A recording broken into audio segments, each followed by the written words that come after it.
Sa bawat umaga, nagiging bahagi na ng aking gawain ang mga bagay na hindi ko na pinapansin.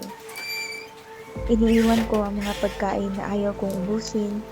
Iniiwan ko rin nakabukas ang gripo at nag-aaksaya ng tubig, nagsasayang ng kuryente at kung ano-ano pa.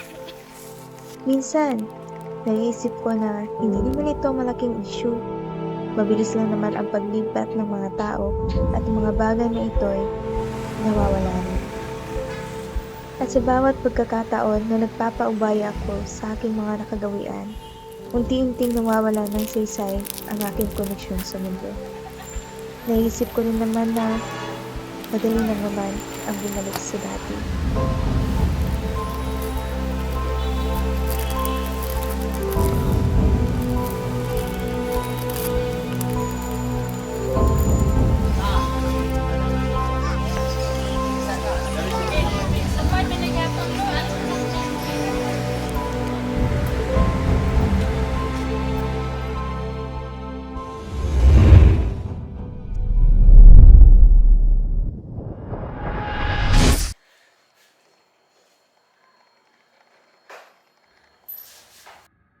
Ito ang action.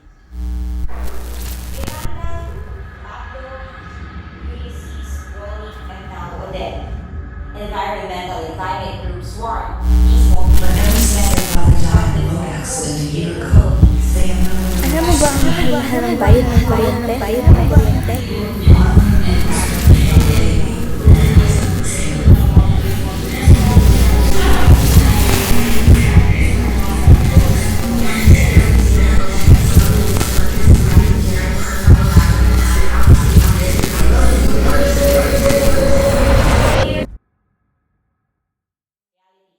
Philippines have been asking the government to declare a national climate emergency.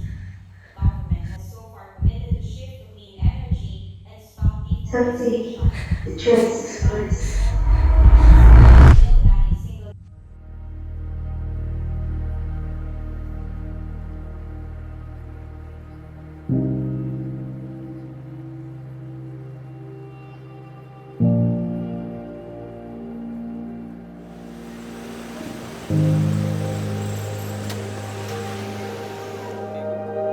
Ngunit natauhan na ako.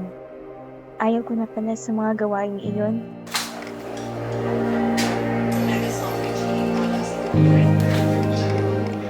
Napagtanto ko na ang mga maling desisyon ko ay may mas malalim na epekto sa kalikasan.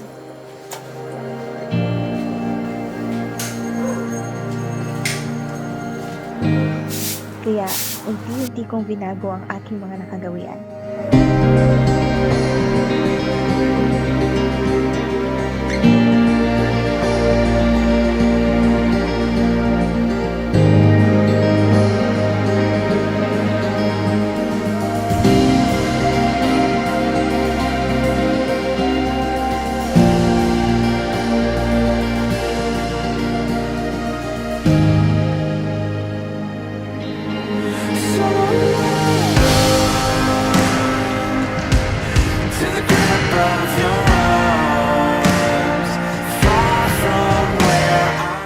Sa bawat maliit na hakbang, nararamdaman kong unti-unti kong binabago ang aking mundo.